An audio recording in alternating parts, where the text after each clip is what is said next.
The Local Show, sponsored by Victory in Motion, home of knee repair, not knee replacement, on News Radio 570 WSYR, on 106.9 FM, and live everywhere on the iHeartRadio app. The Local Show features in-depth conversation with business owners, employees, and influential business leaders throughout Central New York, exploring their successes, challenges, and reasons for doing business right here in our growing community. The Local Show is produced locally by Zoe Advertising. Now your hosts, Tom and Steve. You're back into it. You're back at it. This is The Local Show. Thank you for rolling in. And rolling in with Steve. Oh, you don't want to roll around with Steve. Whatever you say. Oh, buddy. So I thought about you when I was mowing the lawn because, the dogs have left me treats all over and the I place. keep reminding you about those. And those big tractor tires are... They suck those treats out, don't they? I'll tell you what. Get the hose out. I am so thankful for Donna and Stan Shane, the owners of Syracuse Dog Fence. Isn't it amazing? They are, it was when I had Zoe on the fence. It's just absolutely amazing. I can have both dogs out there while I'm mowing the lawn, and they just go up to the perimeter. They don't go anywhere. If the dogs are walking by or people are walking, they don't mess around. It was they like stay right in the yard. like when we had the house. It was like the favorite thing I ever bought for the house ever. Yeah. And because it just made my life easier. The dogs went out; and they were really fine. Works. He wasn't leaving, or she wasn't leaving. It was wonderful. fabulous. They do such a great job. And I had talked with Stan during the week, and he said they got plenty of room on the roster. They can get people in fast and installed and trained because part of their thing is training as well. And I like Stan's phone number because it's one of those few that he actually can memorize. Yeah. So SyracuseDogFence.com if you want to go there. Yeah. You can call Stan and he'll give you a quote 415 and then a whole bunch of fives. So 315, the big area code, 415-5555. If you've got a dog, oh my gosh, like I said, the best thing I ever bought, and they're just amazing. Have him people. come down, give you a quote, he'll get right to you. They're amazing. All right, it's great to bring back an old friend to the show. His name is Rob O'Connor, and he is the founder of Elite Gaming, and he's done a lot of businesses here locally. Thank you so much for being here. It's great to be back. You're one like heck of an entrepreneur. You are the type of person and business that we made the Local Show for, to really put a little highlighter over you guys. So you started back in Bruton with your brother and your father, and you had the monument business out there, right? Great, yeah. My dad started the monument business, and I started a sign and graphics studio in the same location, and then just kind of morphed into all this. Yeah, they were doing monuments, and you wouldn't think that they would go into graphics, but they had a beautiful, the name of your company was What's Your Sign? Right, yeah, that's very good. And you had the van with him and his brother on it, and fully wrapped, before wrapping vans was popular. Right. So it really stood out, and he did all my signs for my Better Music company, DJ business. Yeah. And a wonderful thing there. So then your father was always into cars, and he created the Nationals, brought you guys into it, and you did that and sold that, and now it's Elite Gaming. So tell me, where do you fit in? The last I knew about gaming because I have a 19-year-old son. I had a late in life baby here.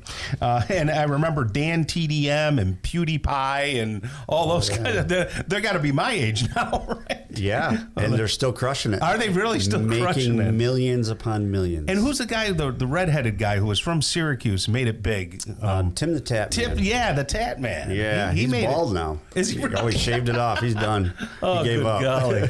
But he got pretty big here, and he's making bank, isn't he? Oh, he's massive. He's down in Florida now. He moved down there a few years ago. It's funny. I just ran into him at Abbott's Farm in Beeville last fall. No kidding. Yeah, I kind of fanboyed out a little bit on him, but right. But he's great, very personable. Yeah, he's doing a great job. In case somebody listening has no idea what you guys are talking about, and yes. What are you talking about? So what is Elite Gaming?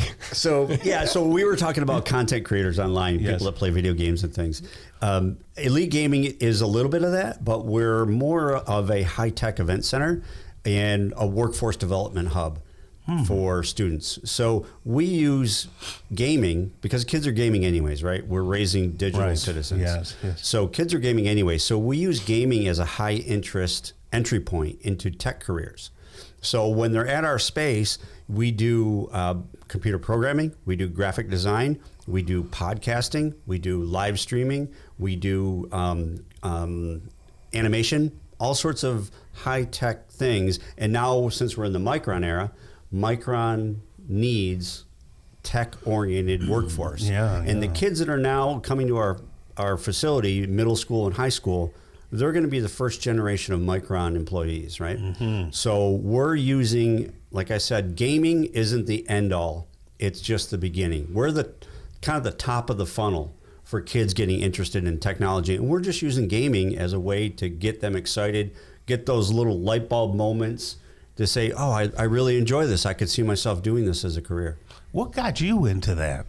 What took you in that direction? I've been a gamer my whole life. Okay. You know, I grew up with my boys, my two grown boys now, 24 and 28, and sitting on my lap playing video games on rainy days and snowy days and things. And the video game industry has evolved a lot. You know, there's a lot of negative connotations about playing video games. You're going to rot your brain. You're going to live in your mom's basement, you know, smoking weed. Change my mind. There's not guys rotting their brain, smoking weed, living in their mom's basement that you work with. Change my mind. I mean, there's some truth. Every theory, there's some truth. But the video game industry has changed so much, and it's so powerful now. It's a great way, we found, and other places around the country are doing it too. We found it's a great way to engage under-engaged students and at-risk students. Right now in New York State, there are about 500,000 students who do not participate in any after-school activity. 500,000. That's a lot of students that are at risk or disengaged. So they're not going to school, they're not getting good grades, and a lot of them aren't graduating because they don't feel connected at school. Right. We're connecting them in a way that they're passionate about. We're giving them something to do at school. We're working with hundreds of school districts all across New York State to help develop esports programs.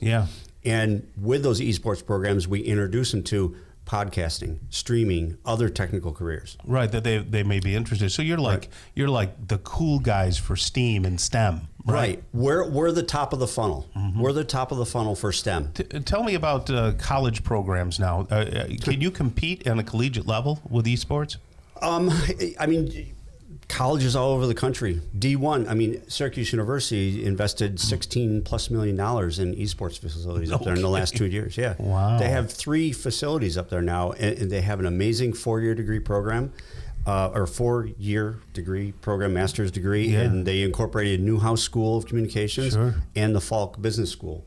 So that's part of that degree.